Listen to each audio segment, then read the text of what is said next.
I was intensively working out. And I mean, when I say intensely, I mean like about 3 hours a day. I was doing like two 45-minute workouts in my apartment. And then I would go outside during the summer in the heat and just stroll around in my wheelchair for, a few hours.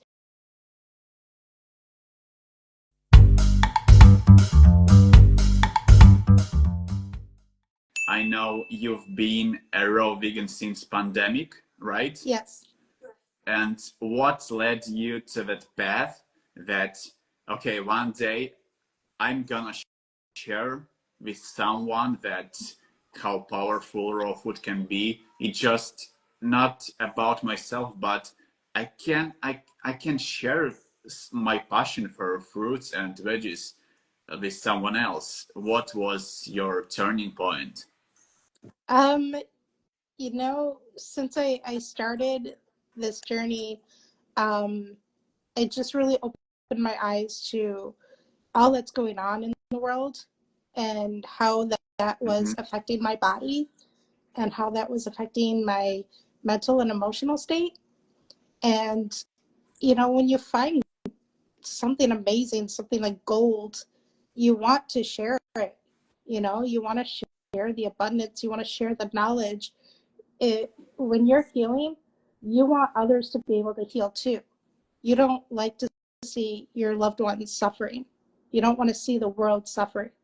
So I wanted to share that with people. And I wanted to let people know that they too can heal, that they're not stuck on prescriptions and with their illnesses. And knowing that I was able to reverse a lot of my illnesses Mm-hmm. through Mm-hmm. raw vegan food, why wouldn't I share that with the world? Yeah, yeah. And how how did you know about raw foods down the road? That was wow. Um, so when I was much younger, probably in my early 20s, I was really getting fed up with just all the stuff going on in my life and my weight issues, things like that. And I didn't really have access to internet at that time. So I was just thinking like, how could I do this? What could I do? What could I Mm-hmm. stick to? I've tried every fad diet that there was and exercise plans and things like that. Nothing was working. So I just got fed up and I was like, you know what? I'm just going to eat raw fruits and vegetables. I'm just going to eat as much as I wanted. At that time, I had no idea that this was a thing, that it was even called anything. I didn't have any way to research it either. Mm-hmm. I just kind of went with my instincts, but without any support, without any guidance, um, it wasn't something I was able to keep up, especially with the stress and men with college and everything. It was just too much to be able to do on my own, especially living at my parents' house that was not very wheelchair accessible for me. So yes, I was born with a physical disability, and it was just too much at the time to be able to do it on my own without knowing anything, without knowing that people were actually doing this. So I went back to eating meat and everything, and my health got worse and worse and worse until finally I realized, like, okay, something really has to change. So you know, I put my career on hold to find housing for myself. And so that kind of pushed me into low income housing. So that's what Mm-hmm. I did. And then the first year or two, I was really trying to kind of get my bearings being independent living on my own for the first time. And then once the pandemic hit, I was kind of like, okay, this is my chance. Like, Yeah, it's this your is it. chance I got to get healthy to because get I to can't get get to sick that like again. this. Yeah. So I really sat down and I thought about, like, when was I truly happy with food? And I remembered all the fruits and vegetables I was eating. And I remembered days where I'd wake up in the morning and I would just crave raw zucchini. It's a And I good was like, sign. wow, I really miss that. So I started researching because I finally had internet and things like that. So I started doing the research, and I was typing in fruit diet, and like I didn't know the wording, and finally it came across raw vegan. I'm like, that must be it. So I Yeah. just dove into that, and I found my support groups, and I was like, okay, I could do this.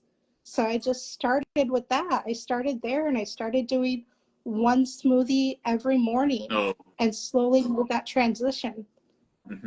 So when were you in your 20s? You didn't know that it's called raw food diet, right? Yeah, you mentioned you had some problem with weight loss. Yeah. So, What's your result? How many pounds or so grams um, did you put out? let's see. So I was intensively working out. And I mean, when I say intensely, I mean like about 3 hours a day, maybe even Oh, more. oh, I would oh, do, I was doing like two 45-minute workouts in my apartment.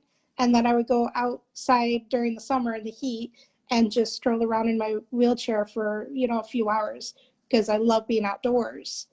So I was getting so much exercise while I also had done a 90-day juice fast or juice feast. So 9 days? 90 days, yes. Oh, crazy, man. Yes. So from that, I lost 70 pounds. What are kilos that? So, huh? How 70? many kilos? How many I don't kilos? know. I Uh, don't know. can you repeat it? Can we repeat that again? How many pounds? 70 pounds. I'll put it in the chat. Okay, Ah, if I heard that correctly. yeah, 70. In kilos. I'm from Europe, and Yes. it's kind of difficult to calculate in No kilograms. worries. All right. I'm so curious.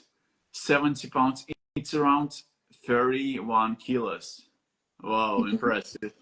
Yeah. And So could you remind me, you mentioned wheelchair. Did you use yes, wheelchair? yes, I Oh, was born with a wow. physical disability. I was born without legs. So Okay. um, everything I do is from my wheelchair. So what had happened is, yes, I lost all that weight and things were going really great. And then two things happened. I was no longer in the workout program that I was doing.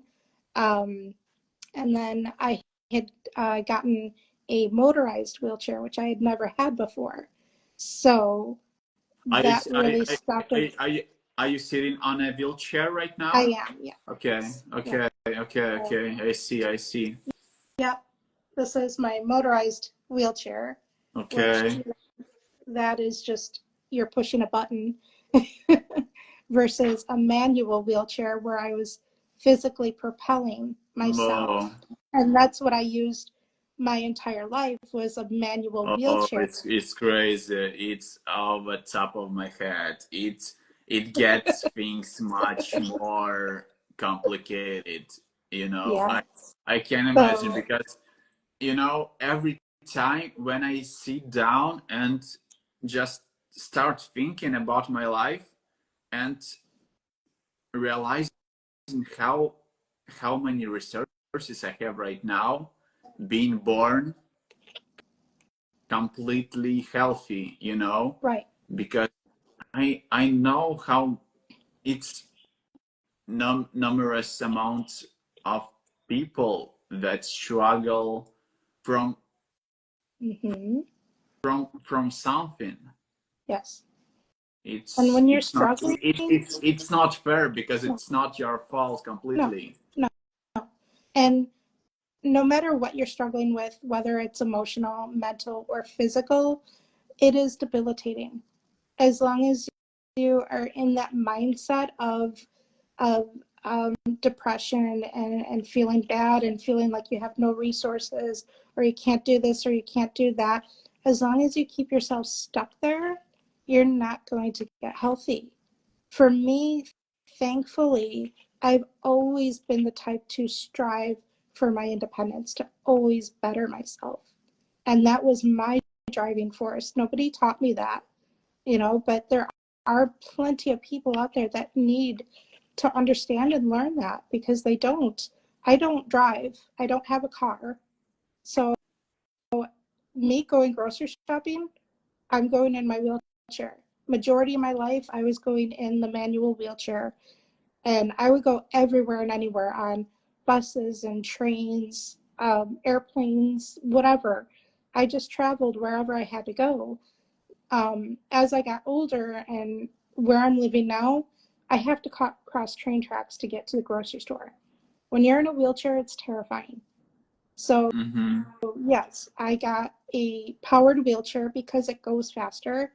It, I'm going to go over those train tracks a little bit faster than in a manual wheelchair. So it has become a safety thing. Yeah, I could get to and from places a lot quicker now. Mm-hmm. I don't have to worry about the dangers that I was worrying about. Yes, it's still a powered wheelchair that has many issues, just like any electronic machine does, that it breaks down and things like that. So, either way, there's always a challenge, there's always a risk. But you know, what are we all going to do about that? We all have our risks. We all have our Yeah. dangers that we face. Um, but we all have to look at our mobility and what we're able to do and start there. Like anytime I could be out of my wheelchair and on the floor, I love that. I wasn't born with a wheelchair. Yeah, I was born with my disability, but society told me that I needed to be in a wheelchair so that they could feel more comfortable with me. When I'm not in my wheelchair, I feel more free. I am more mobile in my body. Yeah, I'm crawling around on the floor, and that may feel uncomfortable for some people, but that's where I'm comfortable. And I've seen now, because of social media, I see so many more people with disabilities that are like me that are also not in their wheelchairs. They use Mm-hmm. their wheelchair as a tool when they need to, but at home they're not using their wheelchair. They're crawling around on the floor, they're climbing on the furniture, and that's what I did as a kid, and I loved it. And that was the way I kept up my physical strength when I was a kid. And things started to go downhill when I was put into a wheelchair. But, when you start schooling as a young kid, you know, there, it all depends on your support system around you as a kid and what they feel is best for you without having regards in what you want for yourself.